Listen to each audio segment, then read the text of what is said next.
तारीख 7वां महीना 2025। पोल्ट्री उजरका का है, कंपनी के डीके कंपनी का बच्चा गिरा हुआ है।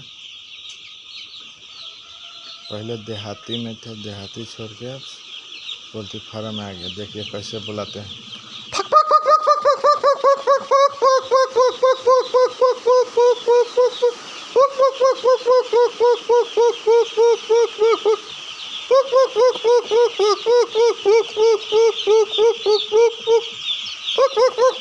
देखिए कैसे सब दौड़ चलाया है। एक मूली पर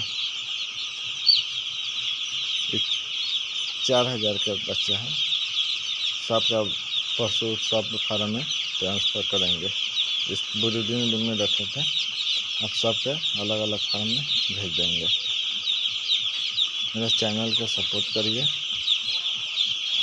पसंद आए तो सपोर्ट करिए।